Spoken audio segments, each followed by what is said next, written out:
and in today's video I'm going to give you my opinion on AJAT, All Japanese All the Time, which is a method for learning Japanese up to a fluent level. And what the website says, at least, is that you can reach a fluent level in 18 months, so that's 1.5 years. Now, I know that this method actually gained a lot of traction over the years, and especially recently. When I got into it, it was a few years ago. I had been learning Japanese for about a year, and I found it very appealing. You know, the idea of AJAT, like you learn Japanese just by listening. You just listen all the time. You know, you don't have to like read a textbook or do any kind of dry stuff. It's just, you know, when you're driving, when you're at work, when you're studying, you're just listening to Japanese all the time. And just by doing that, you reach fluency. So the idea is very appealing because, you know, it sounds extreme. So in your mind, you start thinking, well, if it's that extreme, it's going to work, right? And most of the work that you do with AJAT is actually passive. So you're just listening to things. You don't actually need to attend classes or anything.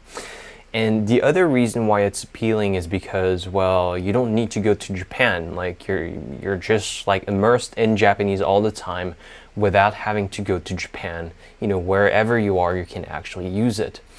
Now, I actually didn't use AJAT for a long time, and the simple reason is it's just really impractical to be listening to Japanese content all the time, especially when you have a full-time job.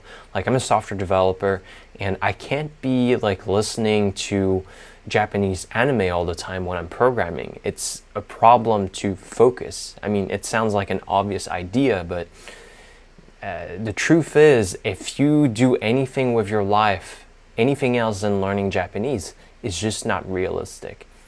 Now, there are good points with AJAT actually, and I did make a lot of language gains. I did learn quite a lot of Japanese using the principles in AJAT. The first thing that I think is really wonderful with the AJAT method, with All Japanese All the Time, is that there are really two things that are stressed. So the first thing is, so as I said, the immersion aspect, where you're spending, you know, all of your time you know, listening. And the second aspect is you're actually doing Anki. So you're learning vocabulary words using Anki. And so those two aspects are sort of the main components of AJAT. And I think the Anki part, where you're actually doing spaced repetition, is something that is really effective and much more realistic than actually doing the immersion, just listening all the time, which in my opinion is not really realistic. Now, I want to talk about some of the people who actually have had very good results using AJAT. So I'm talking specifically about, you know, on YouTube, there is this guy named Matt versus Japan. There is another channel, you know, Brit versus Japan, I think it is. And they have videos showing sort of the results that they got after 18 months or more of using the AJAT method, and presumably those are very good results. I listened to them. They can actually speak very good Japanese using the AJAT method. Now, what I'm trying to convey here is that it's not that AJAT is a bad method.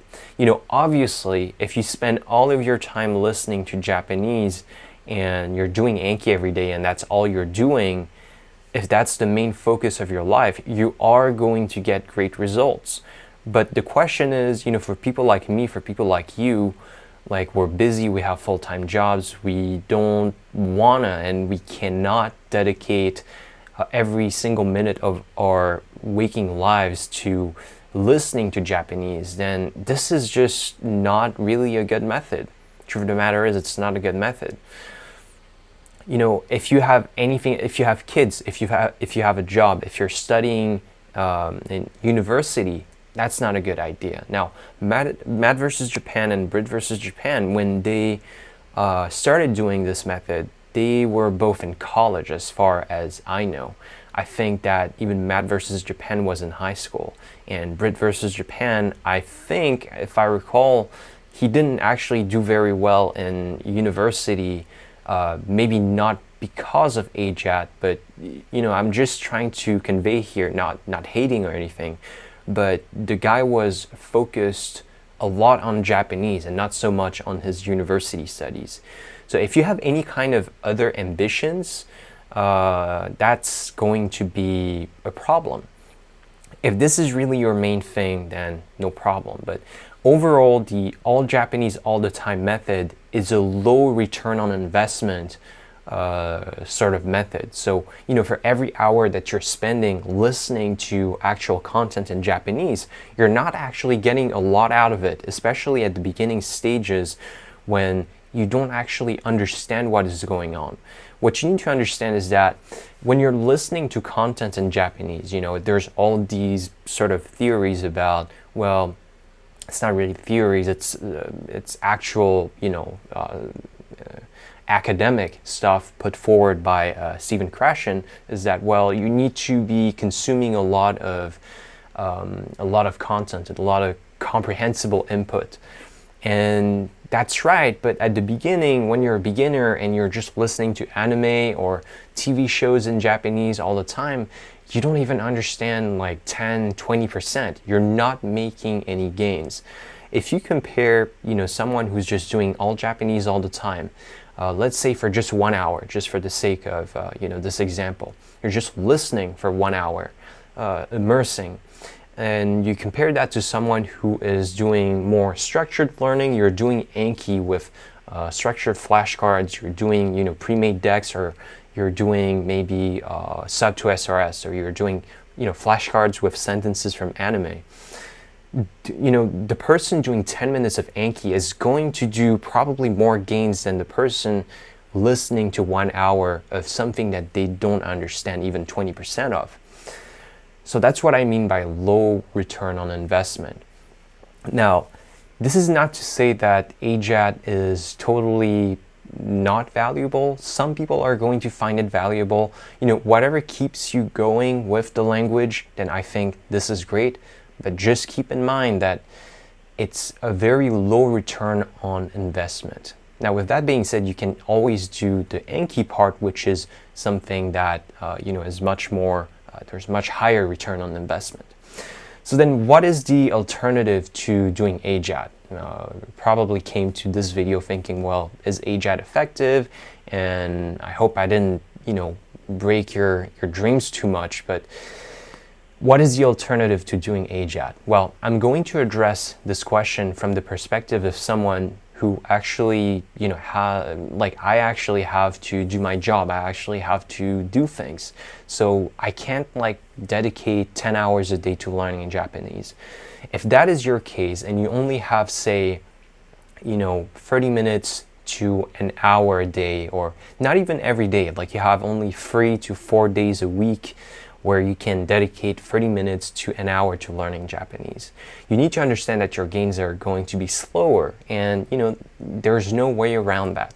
But if you're not spending a lot of time, if you're only doing 30 minutes 4 times a week, you're going to need to find methods that give you a much higher return on investment. For every minute that you're spending doing this method, you're actually making a lot of language gains.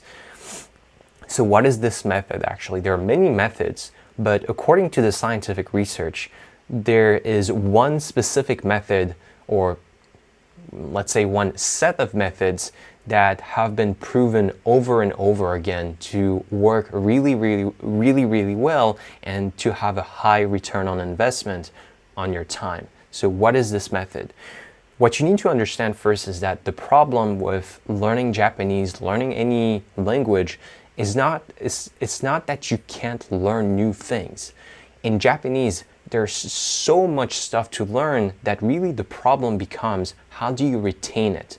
So, you can actually try to learn 200 new words a day, but are you going to remember them the following day? Are you going to be able to remember them in a month, in a year? Probably not. Because Japanese has so much information, you need to be able to retain things in the long term. So how do you do that? Well, the answer is spaced repetition and testing yourself. Those are the two main things. Now, spaced repetition is, one of the components of AJAT, using Anki with sentences, with sentence cards, where you have sentences with one word that you don't know. So that's one component. And then testing yourself means that you're not just, watching that card in Anki in Japanese and you're thinking, oh yeah, I know this sentence, I know how to read it. You have to actually recall the translation in Japanese. So you see the translation first in English, like, where is my umbrella? And then you try to say that in Japanese. And by recalling it, by producing that, you're actually having what is called a deeper level of mental processing, which is, I didn't make this up, this is, in the scientific research. And this is going to enable you to actually learn, to actually retain things in much longer, and to process the information in a much deeper way. And then the third thing that I want to talk about is you need to have something that is sustainable. So that is one big problem with AJAT is, AJAT only appeals, or, the people who are going to make gains and who are going to stick with AJAT, it's only a very small subsection of the population.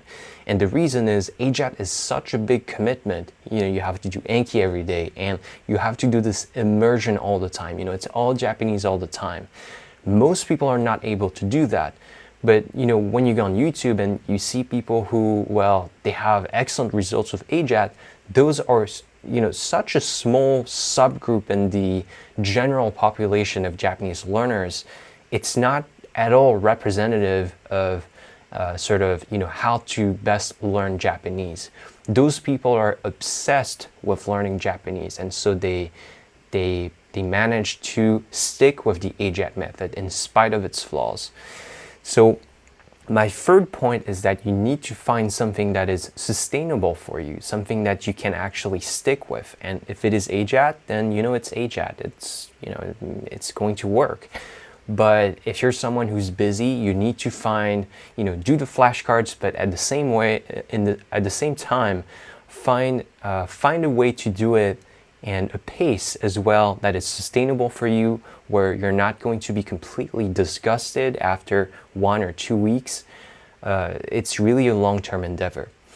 So that's it for this video on AJAT. Let me know in the comments what you think about AJAT. I suspect that I'm going to get some hate on this video, but who knows? That's what I think. That's my own experience with this method. So see you next time.